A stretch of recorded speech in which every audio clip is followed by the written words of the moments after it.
इकाई 2 ईदगाह कहानी।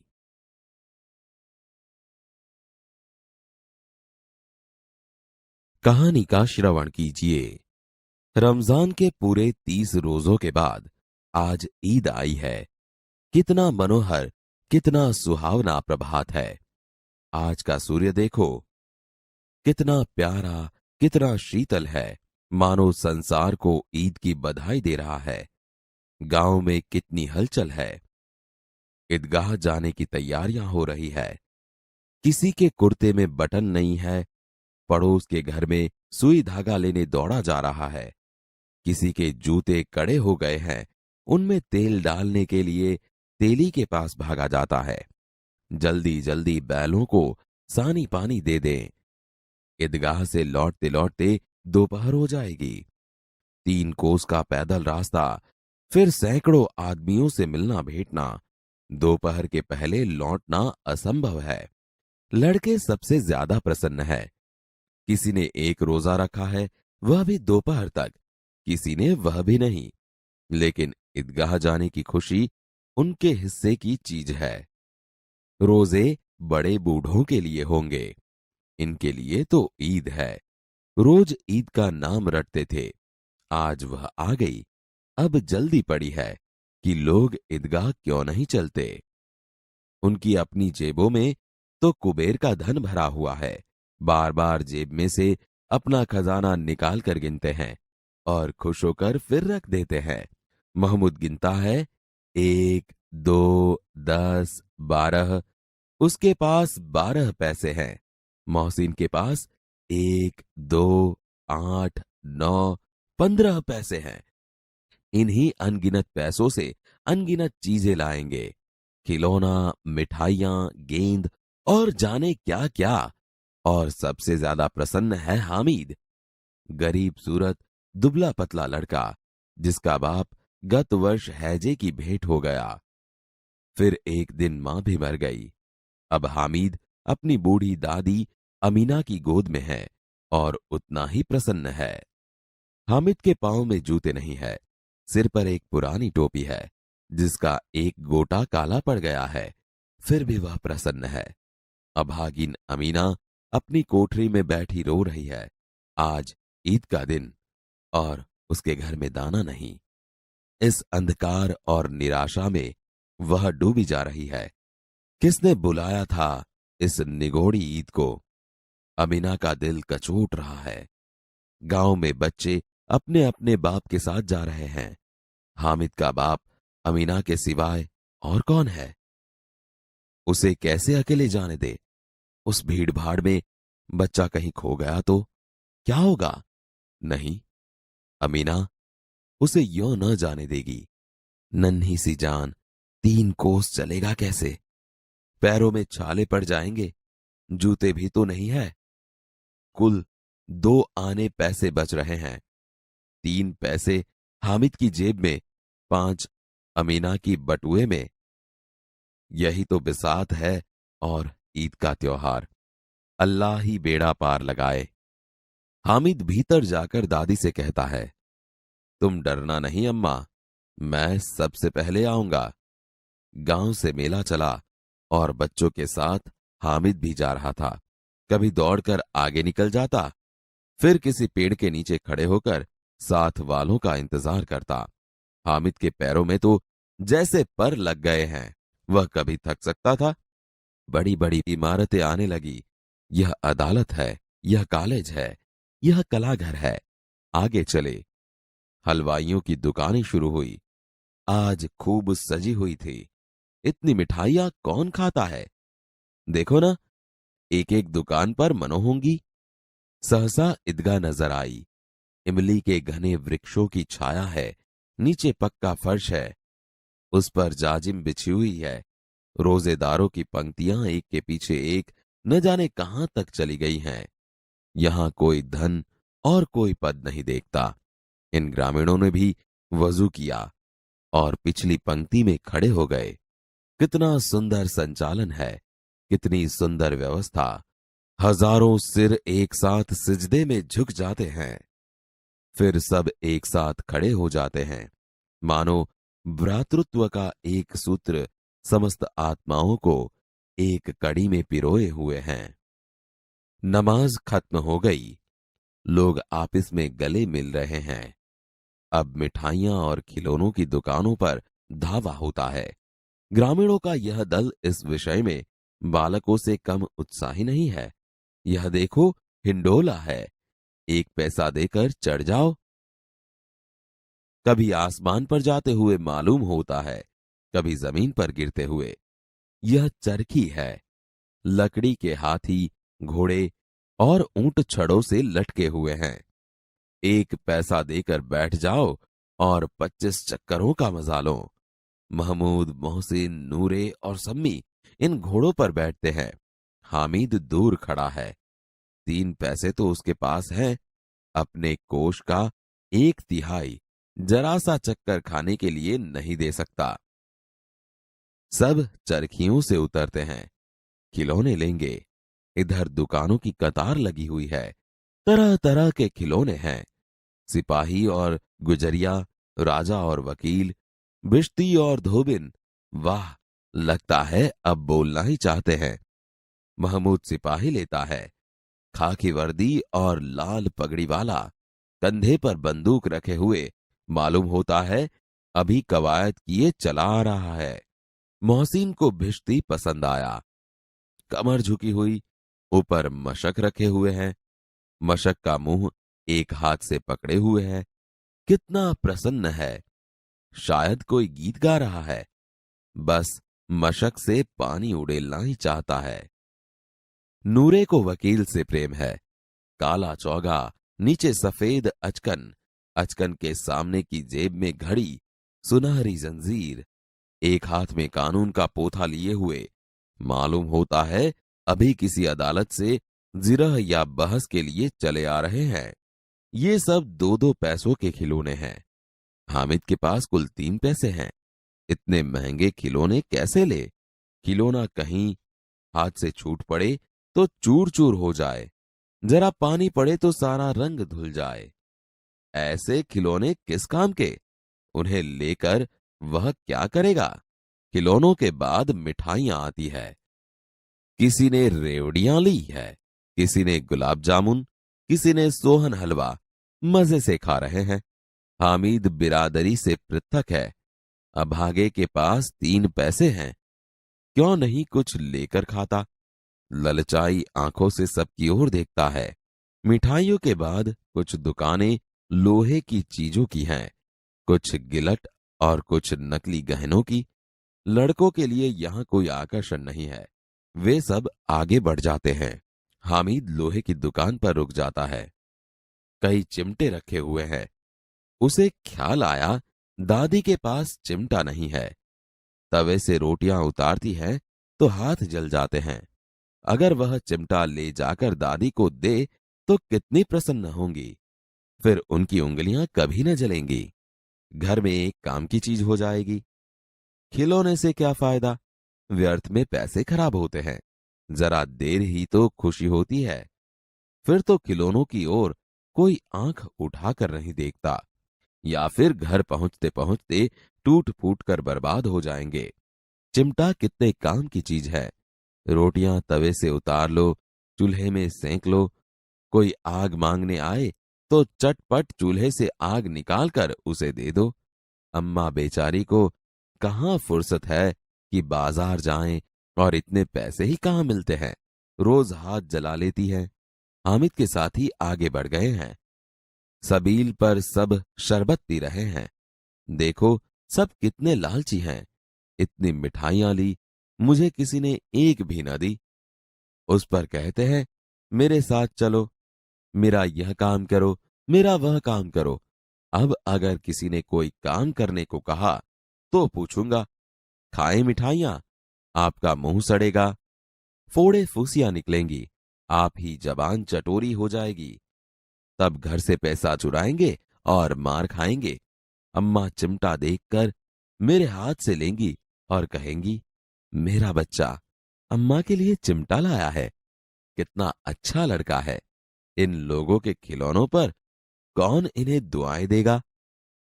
बड़ों की दुआएं सीधे अल्लाह के दरबार में पहुंचती है और तुरंत सुनी जाती है। मेरे पास पैसे नहीं हैं तो क्या, मैं गरीब सही, किसी को कुछ मांगने तो नहीं जाता। उसने दुकानदार से पूछा, यह चिमटा कितने का है? 6 पैसे लगेंगे। हामिद का दिल बैठ गया।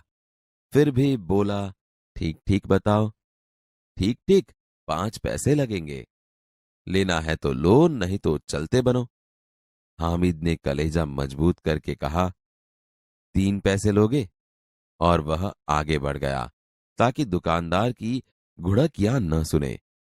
लेकिन दुकानदार ने घुड़कियां नहीं दी, बुलाकर चिमटा दे दिया। हामिद ने उसे इस तरह कंधे पर रखा मानो बंदूक है। फिर शान से अकड़ता हुआ संगियों के पास गया। मोहसिन ने हंसकर कहा, यह चिमटा क्यों लाया बुद्धू? इसका क्या करेगा? हामिद ने चिमटे को जमीन पर पटक कर कहा, जरा अपना भिस्ती तो जमीन पर गिराओ, सारी पसलियां चूर चूर हो जाएं बच्चों की। महमूद बोला, तो यह चिमटा कोई खिलौना है? हामिद, खिलौना क्यों नहीं है? अभी कंधे पर रखा बंदूक हो गई, हाथ में ले लिया फकीरों का चिमटा हो गया। चाहूं तो इससे मंजीरे का काम ले सकता हूं। एक चिमटा जमा दूं तो तुम लोगों के सारे खिलौनों की जान निकल जाए। तुम्हारे खिलौने कितना ही जोर लगाएं, मेरे चिमटे का बाल भी बांका नहीं कर सकते। बहादुर शेर है मेरा चिमटा। सम्मी ने खंजरी ली थी, प्रभावित होकर बोला, मेरी खंजरी से बदलोगे? 2 आने की है। हामिद ने खंजरी की और उपेक्षा से देखा, बोला, मेरा चिमटा चाहे तो तुम्हारी खंजरी का पेट फाड़ डाले, बस एक चमड़े की झिल्ली लगा दी। ढब ढब बोलने लगी, जरा सा पानी लग जाए तो खत्म हो जाए। मेरा बहादुर चिमटा आग में, आंधी में, तूफान में बराबर डटा रहेगा। चिमटे ने सभी को मोहित कर लिया, लेकिन अब पैसे किसके पास धरे हैं? फिर मेले से बहुत दूर निकल आए हैं। धूप तेज हो रही है, घर पहुंचने की जल्दी है। बड़ों से जिद करे तो भी चिमटा नहीं मिल सकता। हामिद है बड़ा चालाक, इसलिए उसने अपने पैसे बचा रखे थे। औरों ने 3-3, 4-4 आने पैसे खर्च किए, पर कोई काम की चीज न ले सके। हामिद ने 3 पैसों में रंग जमा लिया। सच ही तो है, खिलौनों का क्या भरोसा, टूट फूट जाएंगे। हामिद का चिमटा बना रहेगा बरसों। मोहसिन ने कहा, जरा अपना चिमटा दो, हम भी देखें। तुम हमारा भिश्ती लेकर देखो। महमूद और नूरे ने भी अपने अपने खिलौने पेश किए। हामिद को इन शर्तों को मानने में कोई आपत्ति न थी। चिमटा बारी बारी से सबके हाथ में गया और उनके खिलौने बारी बारी से हामिद के हाथ में आए। कितने खूबसूरत खिलौने थे। रास्ते में महमूद को भूख लगी। उसके बाप ने केले खाने को दिए। महमूद ने केवल हामिद को अपना साथी बनाया। उसके अन्य मित्र मुंह ताकते रह गए। यह उस चिमटे का प्रभाव था। 11 बजे सारे गांव में हलचल मच गई। मेले वाले लौट आए। मोहसिन की छोटी बहन ने दौड़कर भिश्ती उसके हाथ से छीन लिया और मारे खुशी के उछली तो मियां भिश्ती नीचे आ रहे और सुरलोक सिधारे। मियां नूरे के वकील का अंत इससे भी ज्यादा गौरवमय हुआ। वकील जमीन पर या ताक पर बैठ नहीं सकते, उनकी मर्यादा का विचार तो करना ही होगा। दीवार में 2 खूंटियां गाड़ी गई, उन पर लकड़ी का एक पटरा रखा गया। पटरे पर कागज का एक कालीन बिछाया गया। वकील साहब राजा भोज की भांति सिंहासन पर विराजे। नूरे ने उन्हें पंखा झलना शुरू किया। अदालतों में खस की टट्टियां और बिजली के पंखे होते हैं, क्या यहां मामूली पंखा भी न हो? बांस का पंखा आया और नूरे हवा करने लगा। मालूम नहीं पंखे की हवा से या पंखे की चोट से वकील साहब स्वर्गलोक से मृत्युलोक में आ रहे और उनका माटी का चोला माटी में मिल गया। फिर बड़े जोर शोर से मातम हुआ और वकील साहब की अस्थियां धूरे पर डाल दी गई। अब मियां हामिद का हाल सुनिए। अमीना उसकी आवाज सुनते ही दौड़ी। और उसको गोद में उठाकर प्यार करने लगी। सहसा उसके हाथ में चिमटा देखकर वह चौंकी। बोली, यह चिमटा कहां से लाया? मैंने मोल लिया है। कई पैसे में? 3 पैसे दिए। अमीना ने छाती पीट ली। यह कैसा बेसमझ लड़का है कि दोपहर हुआ, कुछ खाया न पिया, लाया क्या? चिमटा? सारे मेले में तुझे और कोई चीज न मिली जो यह लोहे का चिमटा उठा लाया? हामिद ने अपराधी भाव से कहा, तुम्हारी उंगलियां तवे से जल जाती थीं, इसलिए मैंने लिया। बुढ़िया का क्रोध तुरंत स्नेह में बदल गया। बच्चे में कितना त्याग, कितना सद्भाव और कितना विवेक है। दूसरों को खिलौने लेते और मिठाई खाते देखकर इसका मन कितना ललचाया होगा। इतना जब्त इससे हुआ कैसे? अमीना का मन गदगद हो गया। वह रोने लगी। दामन फैलाकर हामिद को दुआएं देती जाती थी और उसकी आंखों से आंसू की बड़ी बड़ी बूंदें गिर जाती थीं। मित्रों, आपने इनका नाम तो सुना ही होगा। ये उपन्यास सम्राट प्रेमचंद है। आइए इनके बारे में कुछ और जानें। नाम धनपत राय, उपनाम प्रेमचंद, जन्मस्थल लमही, वाराणसी, उत्तर प्रदेश, जन्मतिथि सन 1880, निधन सन 1936। आपने प्रेमचंद का परिचय पाया। अब उनके साहित्यिक जीवन के बारे में भी जानिए। आरंभ में वे नवाब राय नाम से उर्दू साहित्य में लिखते थे। बाद में प्रेमचंद के नाम से हिंदी में लिखने लगे। गोदान उनका सर्वश्रेष्ठ उपन्यास है। इसके अलावा गबन, मंगलसूत्र, रंगभूमि, कर्मभूमि उनके उपन्यास है। उन्होंने कई सारी कहानियां भी लिखी है जो मानसरोवर भाग 1 से 8 में संकलित है। साहित्य में प्रगतिवाद को जागृत करने के लिए उन्होंने जागरण तथा हंस नामक पत्रिकाओं का संपादन भी किया था। ईदगाह उनकी ऐसी ही एक अमर कहानी है। रमजान के पूरे 30 रोजों के बाद आज ईद आई है। कितना मनोहर, कितना सुहावना प्रभात है। आज का सूर्य देखो, कितना प्यारा, कितना शीतल है, मानो संसार को ईद की बधाई दे रहा है। गांव में कितनी हलचल है। ईदगाह जाने की तैयारियां हो रही है। किसी के कुर्ते में बटन नहीं है, पड़ोस के घर में सुई धागा लेने दौड़ा जा रहा है। किसी के जूते कड़े हो गए हैं, उनमें तेल डालने के लिए तेली के पास भागा जाता है। जल्दी जल्दी बैलों को सानी पानी दे दें। ईदगाह से लौटते लौटते दोपहर हो जाएगी। 3 कोस का पैदल रास्ता, फिर सैकड़ों आदमियों से मिलना भेंटना। दोपहर के पहले लौटना असंभव है। लड़के सबसे ज्यादा प्रसन्न है। किसी ने 1 रोजा रखा है, वह भी दोपहर तक, किसी ने वह भी नहीं। लेकिन ईदगाह जाने की खुशी उनके हिस्से की चीज है। रोजे बड़े बूढ़ों के लिए होंगे, इनके लिए तो ईद है। रोज ईद का नाम रटते थे, आज वह आ गई। अब जल्दी पड़ी है कि लोग ईदगाह क्यों नहीं चलते। उनकी अपनी जेबों में तो कुबेर का धन भरा हुआ है। बार बार जेब में से अपना खजाना निकाल कर गिनते हैं और खुश होकर फिर रख देते हैं। महमूद गिनता है, 1, 2, 10, 12। उसके पास 12 पैसे हैं। मोहसिन के पास 1, 2, 8, 9, 15 पैसे हैं। इन्हीं अनगिनत पैसों से अनगिनत चीजें लाएंगे। खिलौना, मिठाइयां, गेंद और जाने क्या क्या। और सबसे ज्यादा प्रसन्न है हामिद, गरीब सूरत, दुबला पतला लड़का, जिसका बाप गत वर्ष हैजे की भेंट हो गया। फिर एक दिन मां भी मर गई। अब हामिद अपनी बूढ़ी दादी अमीना की गोद में है और उतना ही प्रसन्न है। हामिद के पांव में जूते नहीं है, सिर पर एक पुरानी टोपी है जिसका गोटा काला पड़ गया है, फिर भी वह प्रसन्न है। अभागिन अमीना अपनी कोठरी में बैठी रो रही है। आज ईद का दिन और उसके घर में दाना नहीं। इस अंधकार और निराशा में वह डूबी जा रही है। किसने बुलाया था इस निगोड़ी ईद को? अमीना का दिल कचोट रहा है। गांव में बच्चे अपने अपने बाप के साथ जा रहे हैं। हामिद का बाप अमीना के सिवाय और कौन है? उसे कैसे अकेले जाने दे? उस भीड़ भाड़ में बच्चा कहीं खो गया तो क्या होगा? नहीं, अमीना उसे यों न जाने देगी। नन्ही सी जान 3 कोस चलेगा कैसे? पैरों में छाले पड़ जाएंगे, जूते भी तो नहीं है।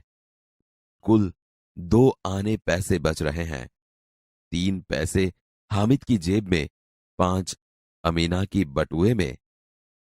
यही तो बिसात है और ईद का त्योहार। अल्लाह ही बेड़ा पार लगाए। तुम डरना नहीं अम्मा, मैं सबसे पहले आऊंगा। गांव से मेला चला और बच्चों के साथ हामिद भी जा रहा था। कभी दौड़कर आगे निकल जाता, फिर किसी पेड़ के नीचे खड़े होकर साथ वालों का इंतजार करता। हामिद के पैरों में तो जैसे पर लग गए हैं। वह कभी थक सकता था। बड़ी इमारतें आने लगी। यह अदालत है, यह कॉलेज है, यह कलाघर है। आगे चले। हलवाइयों की दुकानें शुरू हुई। आज खूब सजी हुई थी। इतनी मिठाइयां कौन खाता है? देखो ना, एक एक दुकान पर मनो होंगी। सहसा ईदगाह नजर आई। इमली के घने वृक्षों की छाया है। नीचे पक्का फर्श है, उस पर जाजिम बिछी हुई है। रोजेदारों की पंक्तियां एक के पीछे एक न जाने कहां तक चली गई हैं। यहां कोई धन और पद नहीं देखता। इन ग्रामीणों ने भी वजू किया और पिछली पंक्ति में खड़े हो गए। कितना सुंदर संचालन है, कितनी सुंदर व्यवस्था।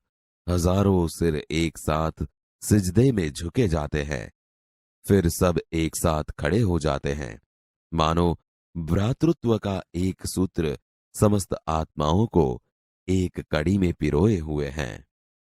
नमाज खत्म हो गई। लोग आपस में गले मिल रहे हैं। अब मिठाइयां और खिलौनों की दुकानों पर धावा होता है। ग्रामीणों का यह दल इस विषय में बालकों से कम उत्साही नहीं है। यह देखो, हिंडोला है, 1 पैसा देकर चढ़ जाओ। कभी आसमान पर जाते हुए मालूम होता है, कभी जमीन पर गिरते हुए। यह चरखी है। लकड़ी के हाथी, घोड़े और ऊंट छड़ों से लटके हुए हैं। 1 पैसा देकर बैठ जाओ और 25 चक्करों का मजा लो। महमूद, मोहसिन, नूरे और सम्मी इन घोड़ों पर बैठते हैं। हामिद दूर खड़ा है। 3 पैसे तो उसके पास हैं। अपने कोष का 1/3 जरा सा चक्कर खाने के लिए नहीं दे सकता। सब चरखियों से उतरते हैं। खिलौने लेंगे।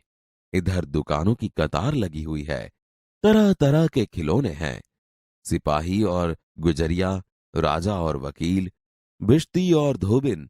वाह, लगता है अब बोलना ही चाहते हैं। महमूद सिपाही लेता है, खाकी वर्दी और लाल पगड़ी वाला, कंधे पर बंदूक रखे हुए। मालूम होता है अभी कवायद किए चला आ रहा है। मोहसिन को भिश्ती पसंद आया। कमर झुकी हुई, ऊपर मशक रखे हुए हैं। मशक का मुंह एक हाथ से पकड़े हुए है। कितना प्रसन्न है, शायद कोई गीत गा रहा है। बस मशक से पानी उड़ेलना ही चाहता है। नूरे को वकील से प्रेम है। काला चौगा, नीचे सफेद अचकन, अचकन के सामने की जेब में घड़ी, सुनहरी जंजीर, एक हाथ में कानून का पोथा लिए हुए। मालूम होता है अभी किसी अदालत से जिरह या बहस के लिए चले आ रहे हैं। ये सब 2-2 पैसों के खिलौने हैं। हामिद के पास कुल 3 पैसे हैं। इतने महंगे खिलौने कैसे ले? खिलौना कहीं हाथ से छूट पड़े तो चूर चूर हो जाए, जरा पानी पड़े तो सारा रंग धुल जाए। ऐसे खिलौने किस काम के? उन्हें लेकर वह क्या करेगा? खिलौनों के बाद मिठाइयां आती है। किसी ने रेवड़ियां ली है, किसी ने गुलाब जामुन, किसी ने सोहन हलवा। मजे से खा रहे हैं। हामिद बिरादरी से पृथक है। अभागे के पास 3 पैसे हैं, क्यों नहीं कुछ लेकर खाता? ललचाई आंखों से सबकी ओर देखता है।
मिठाइयों के बाद कुछ दुकानें लोहे की चीजों की हैं, कुछ गिलट और कुछ नकली गहनों की। लड़कों के लिए यहां कोई आकर्षण नहीं है। वे सब आगे बढ़ जाते हैं। हामिद लोहे की दुकान पर रुक जाता है। कई चिमटे रखे हुए हैं। दादी के पास चिमटा नहीं है। तवे से रोटियां उतारती है तो हाथ जल जाते हैं। अगर वह चिमटा ले जाकर दादी को दे तो कितनी प्रसन्न होगी। फिर उनकी उंगलियां कभी न जलेगी। घर में एक काम की चीज हो जाएगी। खिलौने से क्या फायदा, व्यर्थ में पैसे खराब होते हैं। जरा देर ही तो खुशी होती है, फिर तो खिलौनों की और कोई आंख उठाकर नहीं देखता, या फिर घर पहुंचते पहुंचते टूट फूट कर बर्बाद हो जाएंगे। चिमटा कितने काम की चीज है। रोटियां तवे से उतार लो, चूल्हे में सेक लो। कोई आग मांगने आए तो चटपट चूल्हे से आग निकाल कर उसे दे दो। अम्मा बेचारी को कहाँ फुर्सत है कि बाजार जाए, और इतने पैसे ही कहाँ मिलते हैं। रोज हाथ जला लेती है। हामिद के साथी आगे बढ़ गए हैं। सबील पर सब शरबत पी रहे हैं। देखो, सब कितने लालची है। इतनी मिठाइयाँ ली, मुझे किसी ने एक भी न दी। उस पर कहते हैं मेरे साथ चलो, मेरा यह काम करो, मेरा वह काम करो। अब अगर किसी ने कोई काम करने को कहा तो पूछूंगा, खाए मिठाइयाँ, आपका मुंह सड़ेगा, फोड़े फुसियाँ निकलेगी, आप ही जबान चटोरी हो जाएगी। तब घर से पैसा चुराएंगे और मार खाएंगे। अम्मा चिमटा देखकर मेरे हाथ से लेगी और कहेंगी, मेरा बच्चा अम्मा के लिए चिमटा लाया है, कितना अच्छा लड़का है। इन लोगों के खिलौने पर कौन इन्हें दुआएं देगा। बड़ों की दुआएं सीधे अल्लाह के दरबार में पहुंचती है और तुरंत सुनी जाती है। मेरे पास पैसे नहीं है तो क्या, मैं गरीब सही, किसी से कुछ मांगने तो नहीं जाता। यह चिमटा कितने का है? 6 पैसे लगेंगे। हामिद का दिल बैठ गया। ठीक ठीक बताओ। ठीक ठीक 5 पैसे लगेंगे। लेना है तो लो, नहीं तो चलते बनो। 3 पैसे लोगे? हामिद आगे बढ़ गया ताकि दुकानदार की घुड़कियां न सुने, लेकिन दुकानदार ने घुड़कियां नहीं दी, बुलाकर चिमटा दे दिया। हामिद ने उसे इस तरह कंधे पर रखा मानो बंदूक है। फिर शान से अकड़ता हुआ संगियों के पास गया। यह चिमटा क्यों लाया बुद्धू? इसका क्या करेगा? जरा अपना बिस्ती तो जमीन पर गिराओ, सारी पसलियां चूर चूर हो जाए बच्चों की। तो यह चिमटा कोई खिलौना है? खिलौना क्यों नहीं है?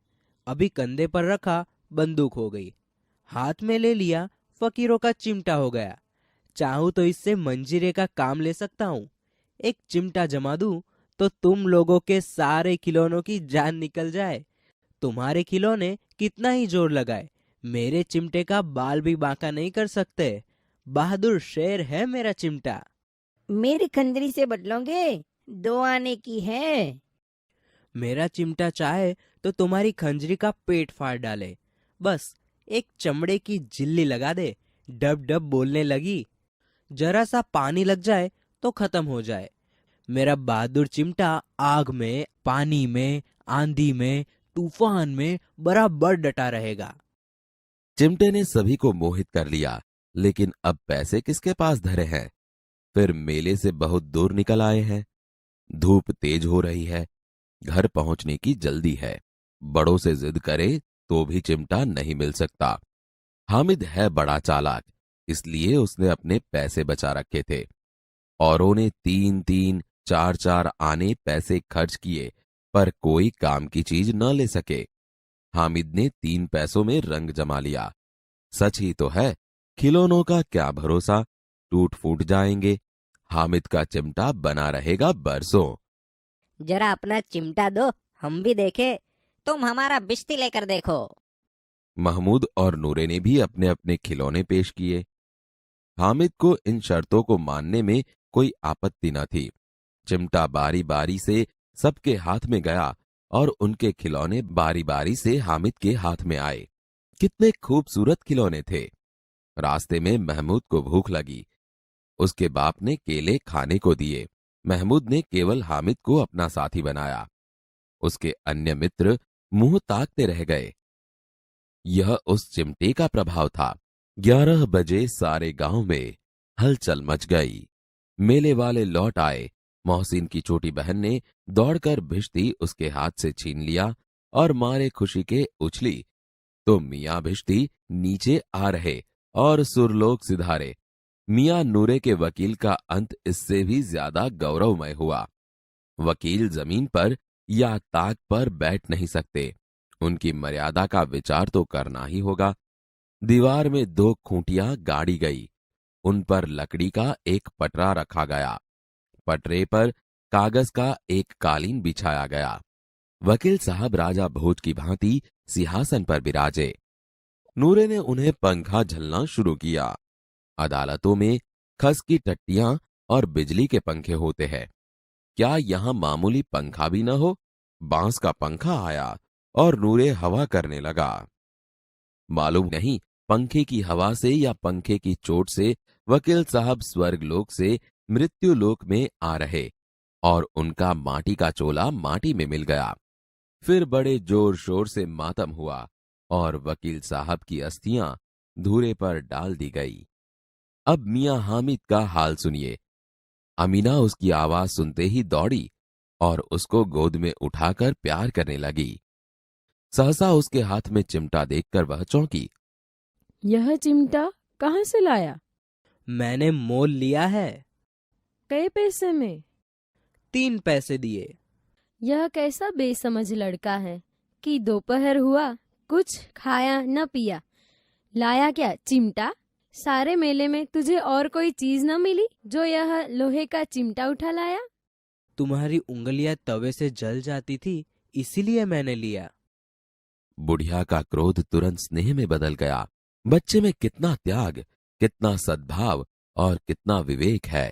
दूसरों को खिलौने लेते और मिठाई खाते देखकर इसका मन कितना ललचाया होगा।